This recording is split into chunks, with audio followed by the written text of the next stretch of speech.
Good morning, 5th through 6th grade. I apologize this morning. My voice sounds a little different because I'm dealing with a cold.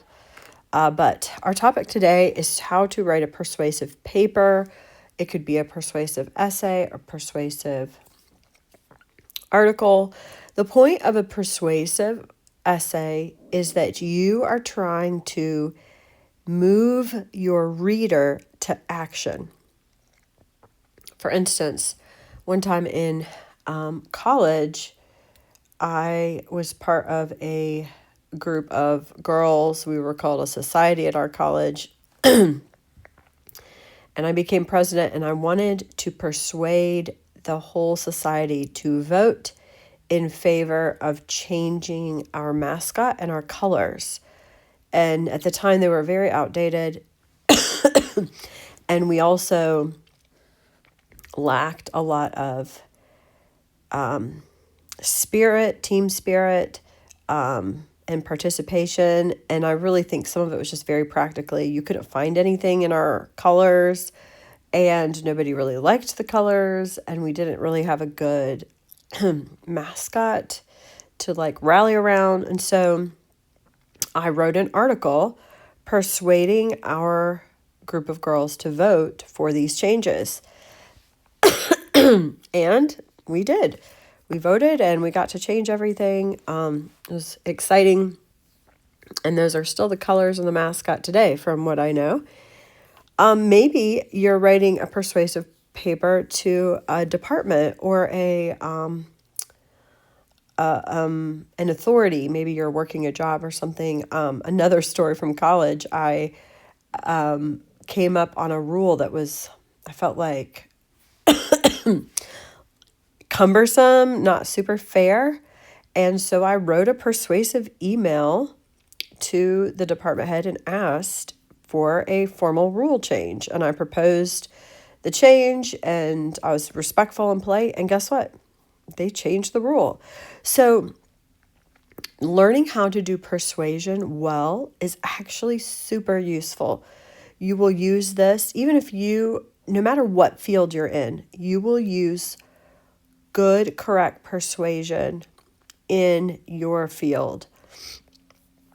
But in our case, we're just going to learn what makes a paper persuasive. So first of all, it's going to seem like we're breaking a lot of the rules that we've been working hard to follow up till this point. And one of the reasons we work so hard to follow these rules is because we didn't want our other papers to leak over into the persuasive paper side. So up till now, we have stayed away from first and second person pronouns. Okay, quick review. I know we've reviewed this already, but first person pronouns are any pronouns that involve you, although it's hard to say. Let's pretend your name is Tom. Any pronouns that involve Tom are first person pronouns.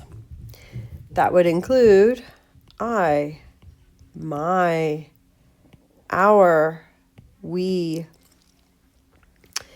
Any pronouns that include the pronouns of the person that Tom is talking to are second person. So the first person, because you are always number one. Okay, second person would be who he's talking to. He might say, I, Tom, am talking to you, and I would like your advice. And then third person pronouns are always referring to who Tom and you are talking about. And those would include him, her, its, their, etc. This is not an exhaustive list. I'm sure you've covered this in your grammar. I have a song that I like to sing that helps remember all of these pronouns, but up till now, we've only been using third person. But in persuasive writing, you can use first and second person pronouns. Now, not only is it allowed, it's encouraged. Because whenever you refer to yourself in formal academic writing, it actually weakens it, because we don't want to know your opinion. But in persuasive writing, you want to include yourself. It puts you on the same side as the reader, saying like, hey, we're in this together. We're on the same team. And sometimes you might want to say second person pronouns because that might be confrontational. You might, now in academic writing, you don't want to confront. You don't want to even acknowledge that you're looking directly at your audience. It's kind of like you're acting in a play and you don't look at your audience and wave. You pretend like they're not there. But in persuasive writing, you can look at them and confront them. Hey, you need to do this. Yeah, you right there. And so that's actually a good thing to use first and second person pronouns. Another thing that we've not done up till now is we've only used declarative sentences, which are sentences that have regular punctuation at the end, like a period. But now it is okay to use interrogative and even exclamatory sentences. We often use this to ask questions of our audience. Do you really feel like your homework is teaching you how to do math? Of course not! Exclamation point. So in persuasive writing, you can, if you are smart and tactful, you can use interrogative and exclamatory sentences effectively. And then we want to use something called persuasive devices. There are actually tools out there in a persuasive writing toolkit that we can use. So what I decided to do instead of typing them all up here is I just did a Google search. Now, there will be some websites that will have more than these and some with less. But I'm going to go now to, this is called Lingual Box. And the exact address is 16 effective persuasive language techniques. So I thought this was a good article to discuss. There's some things I agree with, some things I don't, but it's good to see what's out there. So first they say that persuasive language is the language being used when convincing others of something.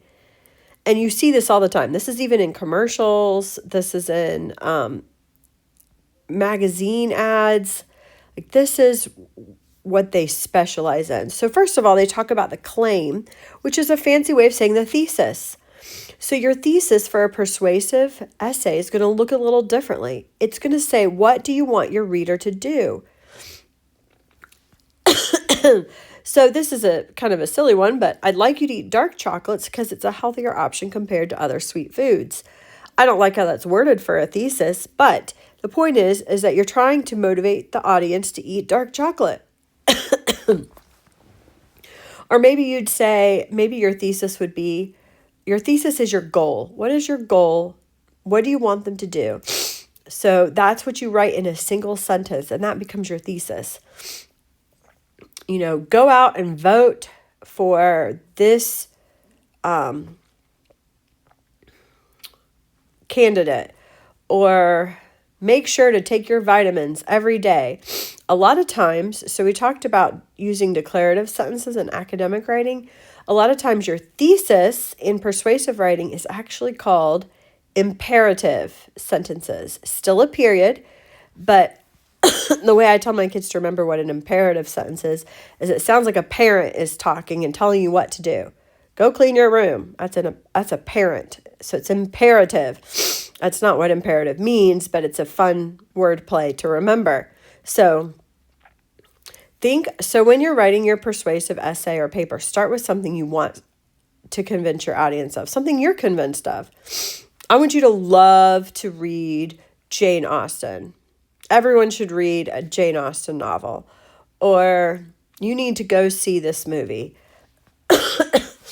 or, you should try eating salads every day, or aim for 2 hours of outside time. So it's kind of written like a command, an imperative sentence. All right, set your claim. That's where you start. Now, they have repetition here. I'm kind of on the fence on this one because repetition in good writing is bad, even in persuasive writing, but it can be used if it's done well, to be a persuasive device. Now, you can cross over to what we call redundancy. Unnecessary repetition is redundant. We don't want that in our writing. But if it's skillfully done, it kind of takes the theme of your essay and it keeps the thread running through your essay. So they did it tactfully in this sentence, in the example. You can easily choose from the alternatives that I offered you. Both of them are easy solutions. So easy and easily are not the same word, but he's emphasizing that this shouldn't be a difficult decision. Okay, colloquial language, that's similar to jargon, which you'll see is number 4. Now, I don't like their examples, but colloquial is like using the language, the common language of the people you're writing to.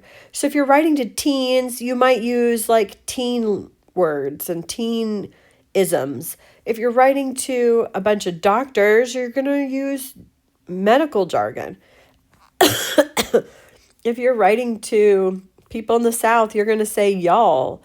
If you're writing to people in the North, you're going to say you guys. So know your audience, and colloquial language makes it sound like you know them and you're their friend. Now here, this is the opposite of that though. If you follow their demands, then you're a bunch of half-wits. Okay, that's called name calling. And that's actually a fallacy we want to avoid. Okay? Do you travel abroad just to follow his instructions? What a joke. So again, this is insulting your audience. Both of those are considered bad things to do. Name calling and insulting your audience. They're considered logical fallacies to avoid. So if you see them in writing, normally it's a turnoff. So don't do that. I don't know why they use this as examples, but what you want to do is you want to endear yourself to your audience. You want your audience to read your writing and feel like, oh, this is one of us. He's just like us. I'll listen to him. Jargon words, we've talked about before. Now, normally they acknowledge in this paragraph, while we are often told not to use jargon or complex terminology as much as possible, using them in persuasive language, they say it is effective. I'm going to say it can be. So if you're writing to a certain group of professionals or intellectuals, use the jargon that they're associated with. So my brother-in-law is a pilot. If he wanted to write a persuasive email to his team or to his superiors, he's going to use the jargon and the language for flying and pilots. If he didn't, it'd actually be a little concerning. It'd be like, wait, does he really know what he's talking about? So they give an example that probably will go over everybody's head because we don't know what this means, but share your advocacy to your clients to guide them to be aware of value-based purchasing. Okay, you guys probably don't know what value-based purchasing is. I do, but that's geared towards a certain audience. All right. Emotive appeals. In academic writing, it is not okay to try to appeal to people's emotions, but in persuasive writing, it's allowed and encouraged. So you can do this with descriptions. You can do this with stories, maybe telling a sad anecdote about someone who didn't do what you're recommending. You can do that in this kind of writing. It's okay to use emotions. This means a lot to people, or this had a, this was encouraging, or this was emboldening, or I was excited to do this. Inclusive language. That means that when you use first person we or us, you're including yourself with the audience. So essentially you're saying, as in their example, we're in this together. That's a good strategy because that way you're like, hey, we're on the same team here. Rhetorical question. I kind of already mentioned this in my number 2 suggestion for persuasive writing is that you can now include interrogative and exclamatory. When you include interrogative and you ask questions that can confront your audience, sometimes it disarms your audience. But the rhetorical question is asking a question that you know your audience knows the answer to. Who wouldn't want to progress to live in comfort? Who wouldn't want to do this? And then hyperbole is a fancy way of saying exaggerating. But this can go too far. So you want to do it gently, but obviously there's sometimes where you exaggerate and people know you're exaggerating. It's acceptable. Like, I have the best mom in the world. Well, do you really have the best mom in the world? Because I do. No, but the point is like you can go to the store and buy something that says best mom on it, and everyone buys that for their mom. Well, obviously they can't all be the best, right? But that's acceptable in our culture. So sometimes it's okay to use hyperbole to make a point. Like, this is the best. In their example, they are selling the best ice cream in the company.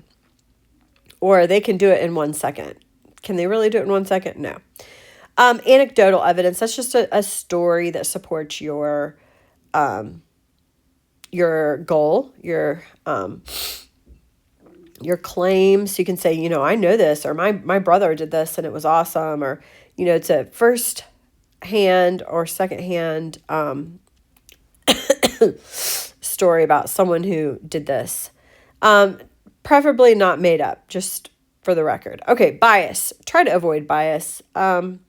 This is where easily taken too far, but bias is where you claim things that you don't know for sure are true. They give the example, the newly released phone is the best in the market today. Well, the best in what? And who said it was the best? How did you measure this? Did you actually have somebody evaluate all the phones and decide? And what criteria did they use? So sometimes we say things like that and it actually hasn't been proven.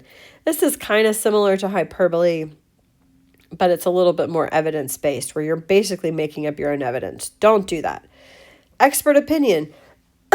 This is a great one. Citing someone who's an expert in the field that you're talking about and saying, Dr. So-and-so says it's true, or Dr. So-and-so has run many tests and this is the one he recommends. Whenever you refer to somebody else other than yourself, and you quote them or you explain that they have the same view, that's called expert opinion. Facts and statistical evidence.